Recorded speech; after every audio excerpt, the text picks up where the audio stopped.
오늘은 하나님의 뜻, 우리를 향한 하나님의 뜻에 관한 제목의 말씀을 함께 나누려고 합니다.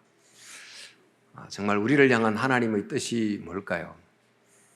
이 하나님의 뜻이란 말은 우리를 향한 하나님의 바람, 또 소망, 기대가 뭔가 이런 말씀이 되겠습니다. 우리를 향한 하나님의 뜻, 이것을 어디서 제일 쉽게 찾을 수 있는가? 성경은 인간이 하나님의 형상으로 창조됐다고 했는데 그 하나님이 인간을 그 흙을 빚어다가 하나님을 닮은 모습으로 만들었다. 그러면 그 하나님을 닮은 모습으로 만든 뜻이 뭘까요? 하나님을 닮은 존재가 되게 하자는 거죠. 그러니까 우리를 향한 각자의 직업과 또 살아가는 어떤 삶의 상황에 따라서 각각을 향한 개별적인 뜻은 다르지만 우리 모든 인간들을 향한 하나님의 공통된 뜻은 바로 하나님의 형상을 담는 모습이 되는 것입니다. 그럼 하나님을 담는다는 것은 또 무슨 의미입니까? 사실 하나님이 어떤 분인지 또 무형의 모습이기 때문에 우리가 잘 파악하기가 어렵습니다만 레위기 말씀에 보면 하나님이 거룩하니 너희도 거룩할지니라 이렇게 말씀하시면서 하나님이 거룩하시니 거룩한 하나님을 닮아서 너희도 거룩하라 이야기를 했어요. 이제 거룩하게 되라는 것인데 우리가 사실 이 성도라고 부릅니다. 이 거룩한 무리라는 뜻이지요. 그러니까 집단적으로 공동체적으로 부르니까 성도 그래도 별 부담이 느껴지지 않지만 개인적으로 부르자면 성자 같아요. 우리 모두를 이렇게 거룩한 자 이렇게 부릅니다. 그래서 사도 바울도 우리를 향한 하나님의 뜻을 아주 명료하게 한 구절로 너희를 향한 하나님의 뜻은 이것이니 너희의 거룩함이다 이렇게 말씀을 해 주셨습니다. 자, 그러면 여러분 거룩하다는 것은 어떤 것입니까? 이 거룩하다 하는 내용을 설명한다는 것이 쉽지 않습니다. 이제 거룩하다는 것은 세상과 구별된다. 세상과 구별되게 되면서 하나님에게 속한 존재다. 이런 의미입니다. 그럼 하나님께 속한 자는 어떤 모습이에요? 그러니까 이 내용을 가장 쉽게 좀 이해하려고 하면 영어로 거룩하다는 걸 홀리니스라고 하는데 그 홀리니스의 내용은 wholeness, 그러니까 온전함이다 라고 풀면 거룩함의 의미를 가장 쉽게 이해할 수 있습니다. 인간은 어떻게 창조가 됐나? 인간을 어떻게 보느냐에 따라 해석이 굉장히 많겠지만 인간은 세 가지 관계를 가진 관계적 존재로 창조됐다고 보는 것이 성경적 중요한 입장입니다. 먼저 하나님과의 영적인 관계, 또 사람과의 사회적인 관계, 자연과 세상과의 생태적 관계, 이 세 가지 관계를 떠나서 인간은 없다고 볼 수 있지요. 자, 그렇다면 이 세 가지 관계가 각각 온전하면서 세 관계가 온전히 균형을 갖춘 모습, 이것이 바로 하나님을 닮은 모습인데 이런 거룩함과 온전함을 이룬 구체적인 사례가 있을까요? 그 사례는 하나님의 형상으로 가장 먼저 만들었던 아담이 첫 사례라고 할 수 있습니다. 한번 생각해 보십시오. 선악과라는 명령을 지킵니다. 즉 위로 하나님의 명령을 기억하고 순종하는 모습이 있죠. 그리고 하와를 자기 몸처럼 사랑하고 또 한 몸처럼 여기는 사람과의 건강한 사회적 관계가 존재하죠. 또 하나님이 맡긴 에덴 동산을 하나님의 청지기처럼 잘 돌보고 가꾸는 그런 또 모습이 있지 않습니까? 이처럼 영적인, 사회적인, 생태적인 세 관계를 건강하게 잘 유지하면서 살아갔던 모습이 바로 에덴 동산 아담에게서 살펴볼 수 있는 하나님을 닮은 모습이었습니다. 사실 우리는 거룩하다 그랬을 때 이 거룩한 모습을 굉장히 종교적이고 또 종교적인 의복을 입고 이런 것을 거룩하다고 생각할지 모르지만 사실 가장 거룩한 것은 가장 인간다운 거예요. 가장 건강한 인간다운 사람이 가장 하나님을 닮은 사람입니다. 예를 들면 좀 극단적인 뭐 어떤 종교 지도자, 무슬림 지도자들이 의복을 독특하게 입고 있는 모습이 거룩한 게 아니고 삶의 현장에서 하나님을 사랑하고 사람을 사랑하는 건강하게 살아나가는 멋있는 인간의 모습이 가장 인간다운 모습이 가장 하나님을 닮은 거룩한 존재다, 이렇게 할 수 있습니다. 그래서 바로 이러한 가장 거룩한, 가장 인간다우면서 가장 하나님을 닮은 존재가 누구일까요? 바로 그분이 예수 그리스도예요. 예수 그리스도는 하나님이면서도 인간이신데, 이 말씀은 가장 인간다우면서도 가장 하나님을 닮은 분이 예수님이시라는 거죠. 그래서 예수님께서 자기를 향해서도 나를 본 자는 아버지를 봤다라고 했어요. 보이지 않는 하나님을 제대로 보려면 바로 하나님의 형상을 완전하게 구현해 놓은 나를 보면 하나님이 누군지를 알 수 있다, 그런 뜻이 되겠습니다. 그리고 사도 바울도 말하기를 그리스도는 하나님의 형상이다 라고 했어요. 그래서 하나님의 형상이 곧 예수 그리스도이기 때문에 사도 바울도 그가 하는 목회 현장에서 성도들을 향한 목회의 목적이 뭐냐? 그 목적은 교회를 어떻게 짓고 키우고 이게 아니고 성도 한 사람 한 사람이 그리스도의 형상을 갖게 하는 것이 그분의 목회의 목적이었어요.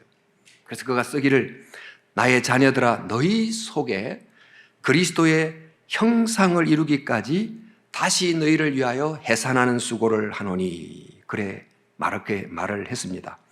이처럼 우리 각자를 향한 개인적인 뜻은 다를 수가 있고 또 나를 향한 내가 알지 못하는 신비한 뜻도 있지만 우리 모두를 향하여 알려지고 분명한 공개적인 뜻은 우리 모두가 다 하나님을 닮는 것, 좀 더 구체적으로 말하면 그리스도를 닮는 것이 우리를 향한 모두의 공통적인 뜻이라는 것입니다.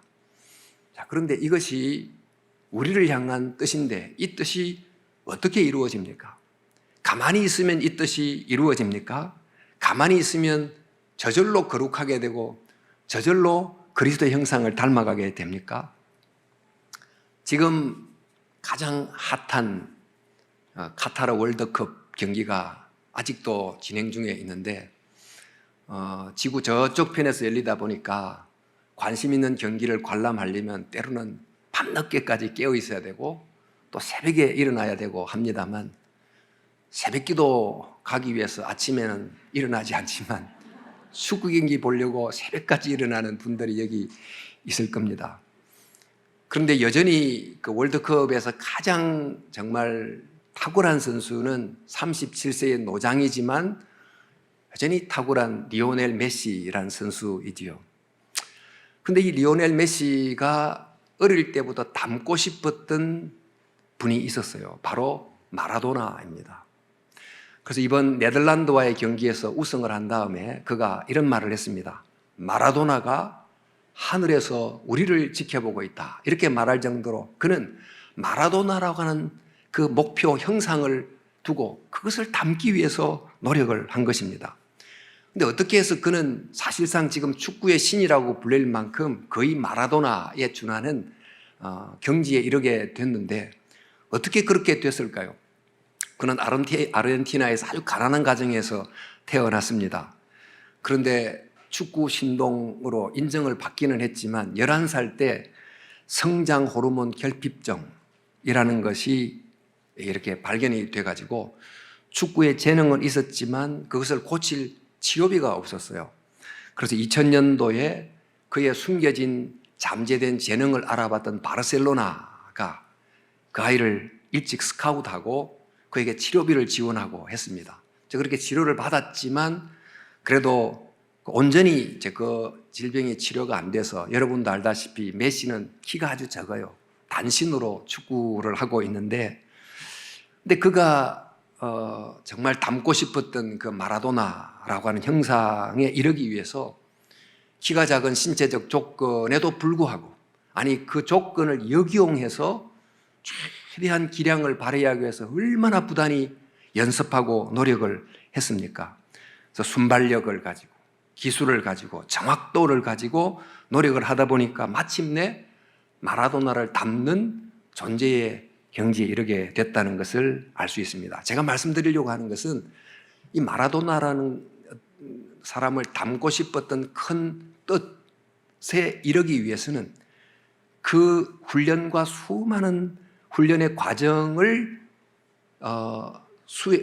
통과해야 된다는 이 작은 뜻이 그 속에도 포함되어 있다는 이야기를 하고 싶은 것입니다. 한국에서 유명한 아나운서 중에 이금희 씨라는 분이 있는데 이분이 우리 편하게 말해요 라는 책을 썼습니다. 그 책 속에 이런 내용이 나옵니다. 우리는 보통 TV에서 개그맨들이 이런 만담을 하거나 그러면 정말 적절한 타이밍에 적절한 애드립을 넣어서 얼마나 재치 있게 말을 하고 또 웃음을 자아내고 그러는 걸 보면서 어떻게 저렇게 말을 잘하지? 그렇게 생각할 때가 있지 않아요?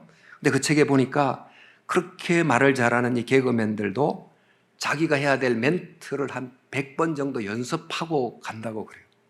그만큼 연습을 하니까 그 적절한 때에 아주 기가 막힌 멘트가 나온다는 것입니다. 훈련과 연습이 얼마나 중요한가를 보여줍니다. 우리 지난주도 봤습니다마는 신구약 성경의 그 많은 내용을 예수님께서 한 줄 문장으로 압축해 주셨는데 그것이 바로 대접을 받고자 하는 대로 대접하라 하는 황금률 아니었습니까? 하나님은 우리가 대접을 받기를 기다리기만 하지 말고 그래서 모든 상황에 수동적인 존재가 되지 말고 대접을 받고자 하는 대로 먼저 대접함으로 상황도 바꾸고 인간관계도 바꾸고 하나님께도 영광을 돌리는 바로 그런 하나님을 닮은 형상이 되기를 간절히 바라는데 바로 이런 모습이 어떻게 이루어집니까? 가만히 있으면 이런 하나님의 형상이 우리 속에 이루어지는 겁니까? 우리에게 매 순간 얼마나 다양한 환경이 찾아옵니까? 그럴 때마다 모든 순간에 대하여 믿음으로 주도적으로 대응하는 연습을 계속 할 때 먼저 대접하는 그런 형상이 내 속에 조금씩 이루어져 가는 것이고 또 얼마나 다양한 사람들을 만납니까만 만날 때마다 예수님이 이웃을 내 몸처럼 이라는 말씀은 너를 곧 나라고 생각하는 마음을 가지고 끊임없이 공감하고 이해하려고 하는 매일의 훈련이 거듭돼야 비로소 먼저 남을 대접하는 이런 인격적 형상이 우리 속에 이루어진다는 것입니다. 하나님을 향해서도 하나님이 우리를 먼저 자녀 대우해 주셨지만 우리 편에서도 하나님을 하나님으로 대접하기 위하여 예배드리고 마음을 다해서 경배하고 순종하려는 노력이 매일 반복될 때 비로소 황금률이라고 하는 이 위대하고 단순한 원리가 우리 속에서 인격화되는 그래서 하나님의 형상이 서서히 우리에게 이루어진다는 것입니다. 그래서 사도 바울도 우리를 인생 전쟁터에서 싸우는 영적 군사에 비유하면서 정말 영적 군사로서 승리하려고 하면 하나님의 전신갑주를 입어야 된다 말씀하지 않으셨습니까? 우리 11절 말씀에 마귀의 간계를 능히 대적하기 위하여 하나님의 전신갑주를 입어라. 인생의 전쟁터가 호락호락하지 않습니다. 마귀가 속이기도 하고 공격하기도 하고 수많은 형태로 다가오는데 이 씨름을 어떻게 감당하느냐? 12절 우리의 씨름은 혈과 육을 상대하는 것이 아니고 통치자들과 권세자들과 이 어두움의 세상 주관자들과 하늘에 있는 악의 영들을 상대함이라. 그러므로 하나님의 전신갑주를 취하라. 이는 악한 날에 너희가 능히 대적하고 모든 일을 행한 후에 서기 위함이라. 그런즉 서서 진리로 너희 허리띠를 띠고 의의 효심경을 붙이고 평안의 복음이 준비한 것으로 신을 신고 모든 것 위에 믿음의 방패를 가지고 이로써 능히 악한 자의 모든 불화살을 소멸하고 구원의 투구와 성령의 금 곧 하나님의 말씀을 가지라. 전신갑주를 입지 않고 활이 날라오고 공격이 날라오는 그 인생의 전쟁터에서 누가 이길 수 있겠습니까? 그러니까 진리의 허리띠가 필요한데 진리의 허리띠를 차는 사람은 어떤 사람입니까? 그저 진리의 허리띠가 그냥 내게 채워지는 게 아니고 매일 평소에 하나님의 말씀을 묵상하는 훈련이 거듭된 사람이 인생 전쟁터에서 진리의 허리띠를 매는 사람이 되는 것이고 또 의의 흉배를 붙인다는 것은 우리가 죄를 지으면 죄책감이란 화살이 내게 날아올 텐데 죄를 지을 때마다 회개하고 용서의 말씀을 붙드는 매 순간에 훈련이 될 때 그 사람이 의의 호심경을 가슴에 붙이고 살아나가는 사람이 되는 것이고, 또 구원의 투구는 어떻습니까? 그냥 씌워집니까? 우리의 구원을 의심케 하는 수많은 상황이 있을 때마다 구원의 확신을 강조하는 말씀을 기억하고 기억하는 사람이 될 때, 말씀의 금은 어때요? 그저 내 손에 말씀의 금이 쥐어집니까?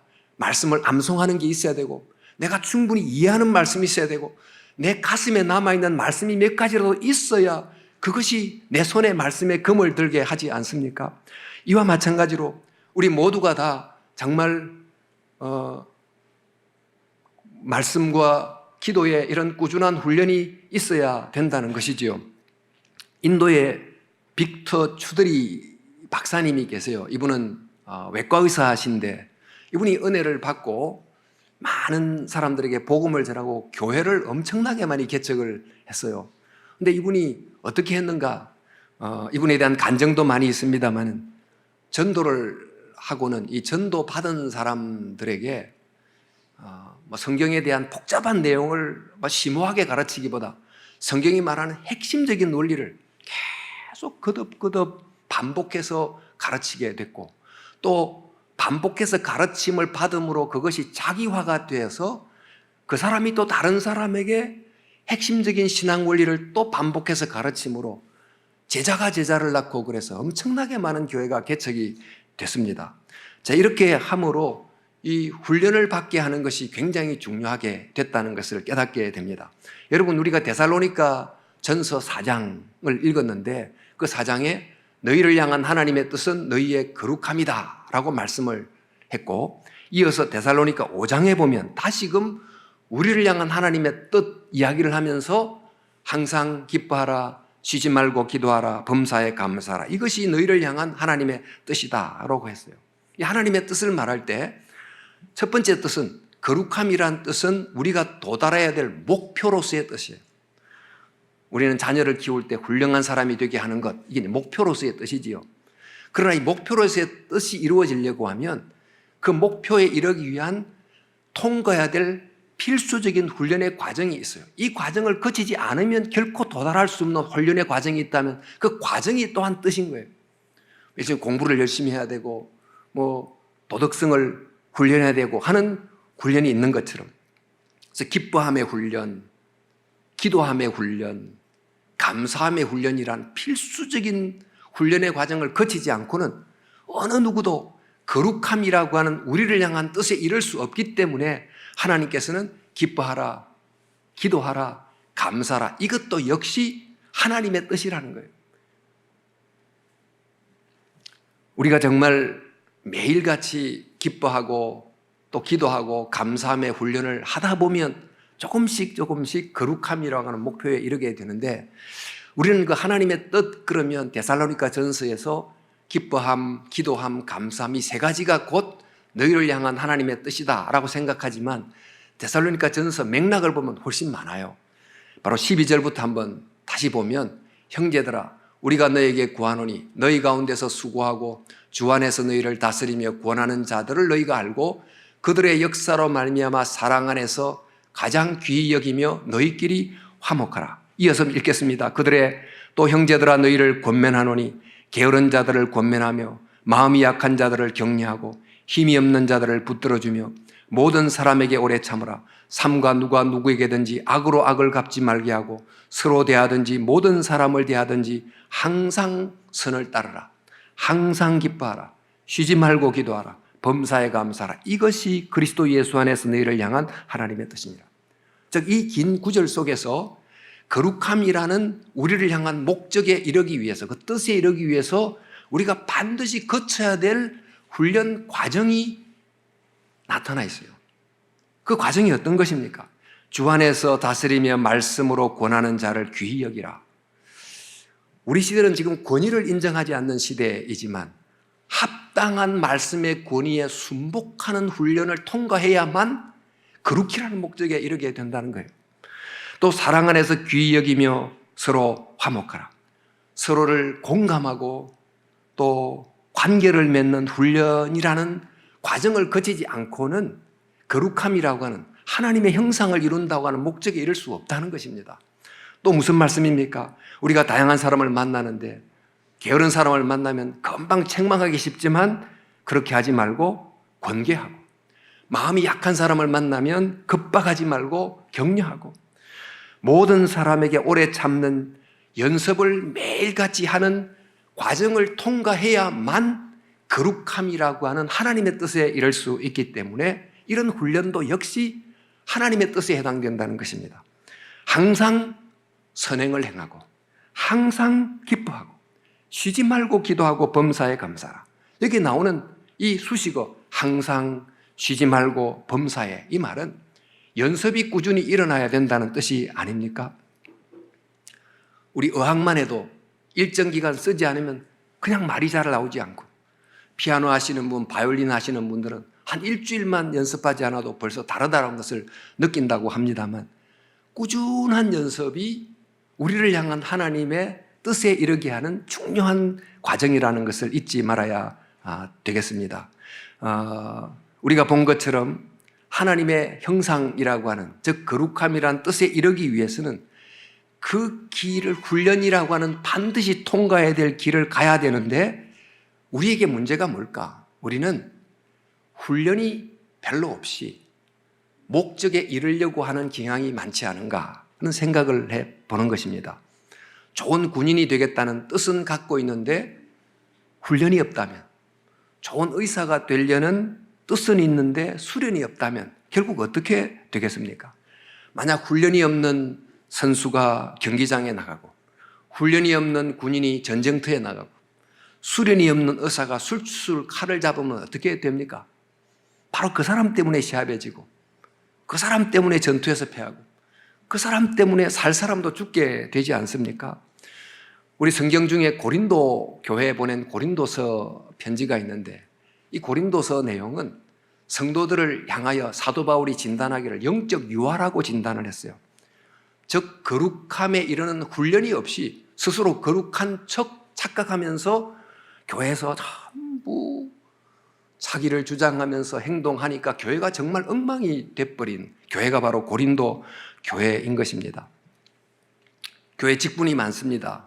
목사라는 직분도 있습니다만, 이 직분을 감당하려면 상당한 정도의 말씀과 영적 훈련이 있어야 되는데, 영적 유아처럼 돼서 걸핏하면 화내고 이렇게 한다면 교회가 어떻게 되겠어요? 장로가 있고 권사가 있는데 그에 합당하는 신앙적 훈련, 영적인 훈련이 없이 교회에서 일하고 있다면, 집사가 많은데 집사들이 대부분 아무런 봉사도 하지 않고 그냥 왔다리 갔다리 하는 모습만 지속하고 있다면 어떻게 교회가 건강하게 될 수 있겠습니까? 여러분, 지금 우리의 문제가 뭡니까? 나의 문제가 뭐며 한국교회의 문제가 뭘까요? 거룩한 무리라고 칭함을 받기는 하지만 거룩함이란 목표에 이르기 위한 매일의 부단한 훈련이 없는 것, 이것이 우리의 가장 큰 문제가 아닐까 생각이 됩니다. 한국교회에 지적된 큰 문제 중에 하나가 오래전부터 무인가 신학교의 난립하는 게 있었습니다만, 대부분의 전문직이 되려면 상당한 기간의 학문적 수련의 과정을 거쳐야만 그 직을 그나마 수행할 수 있는데, 말하자면 영적인 직임도 그와 같은 충분한 훈련이 있어야지, 그러지 않으면 제대로 될 수가 있겠습니까?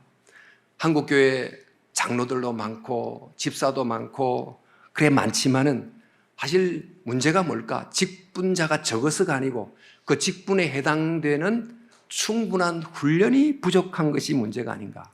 그동안 목사만 많이 세우면 한국교회가 부흥할 줄 알고, 장로 많이 세우고 권사 많이 세우고 집사 많이 세우면 교회가 부흥할 줄 생각했지만, 오히려 훈련받지 않은 다수 때문에 한국교회가 도리어 어렵게 된 점은 없습니까? 여러분, 선수는 많은데 경기장에서 주전으로 뛸 선수가 전혀 없다면 어떻게 승리를 할 수 있겠습니까? 예수님께서도 예수님을 따르는 무리가 굉장히 많았으나 더 많은 무리를 모으려고 예수님은 하지 않으셨고, 12명, 그 12명에게 훈련하고 훈련한 일에 훨씬 더 많은 시간을 쏟았다는 것을 저와 여러분이 알고 계시지요. 그 이유는 훈련받지 않은 다수는 예수님이 떠나가시면 다 흩어질 사람들이지만 훈련받은 소수는 처음에는 적은 것 같지만 예수님이 떠난 다음에 그들이 또 한 명의 예수님이 돼서 복음을 전하고 전함으로 온 세계에 복음이 전파될 수 있었기 때문입니다.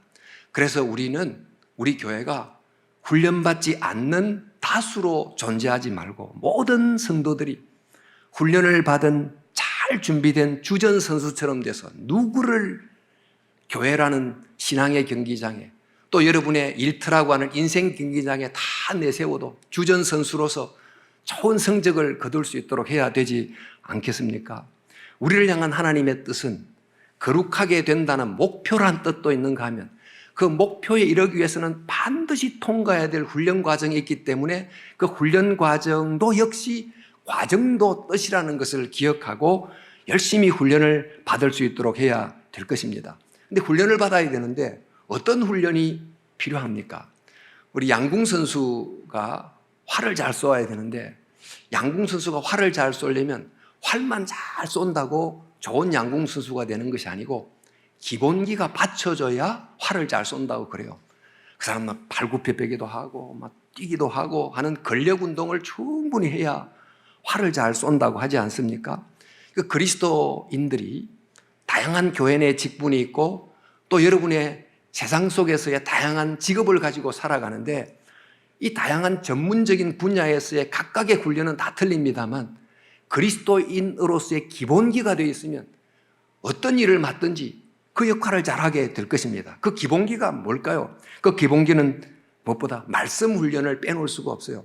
시편 1편에 주야로 말씀을 묵상하는 자가 복이 있다 이렇게 시작하듯이 우리가 하나님의 말씀을 그냥 듣지 않고 묵상하면서 듣는 훈련, 그냥 읽지 않고 제대로 내게 적용하면서 듣는 훈련이 된 사람이 되어야 되는 것입니다. 그래서 금년도 공동체 성경 읽기를 통해서 성경 일독을 하신 분들도 들어 계시지만 내년도도 우리 모든 성도들이 매년 말씀을 읽는 말씀 훈련을 다 하기를 바라고 이번에는 그냥 공동체 성경 읽기를 듣기만 하지 말고 아까 말씀드린 것처럼 성경 각 군에서 우리가 궁금했던 내용에 대한 질문과 답을 들어가면서 깨달아가면서 성경을 다 같이 읽음으로 우리 모두가 다 또 말씀 훈련을 잘 받기를 진심으로 바라고요. 또 빼놓을 수 없는 훈련이 바로 기도 훈련 아닙니까? 말씀과 기도 훈련이 중요한데 기도 훈련도 얼마나 점점 약해지고 있는지.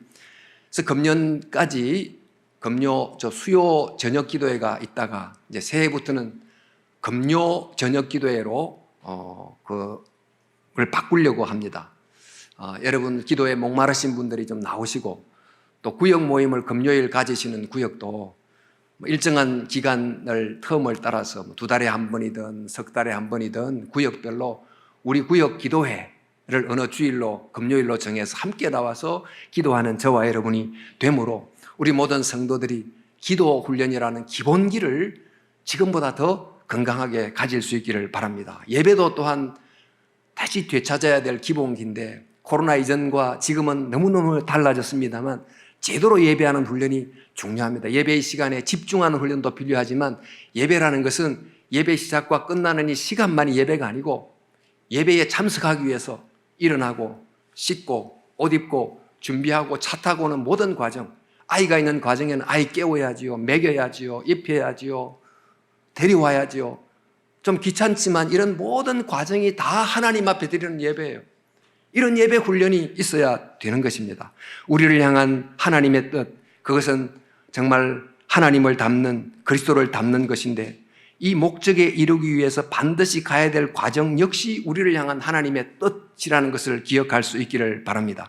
성도 여러분, 이런 뜻을 위해서 어떤 훈련을 하고 있는가? 나는 어떤 훈련이 부족한가를 한번 질문해 보십시다. 내게는 말씀 훈련, 기도 훈련, 감사 훈련, 언어 훈련, 어떤 부분이 부족한가? 훈련되지 않는 선수가 경기장에 나가서 뛰게 되면 그 선수 때문에 경기에서 펀펀히 지게 되는데 인생이라는 경기장에 나가서 아무런 훈련이 없이 나가서 승리할 수가 없는 것처럼 저 한 사람 한 사람이 모두가 다 영적 기본기를 잘 갖춘 사람으로 교회에서도 봉사하고 교회 밖에서 세상에서도 섬김으로 정말 영적 승리를 이룰 수 있는 저와 여러분이 되어야 될 줄로 믿습니다.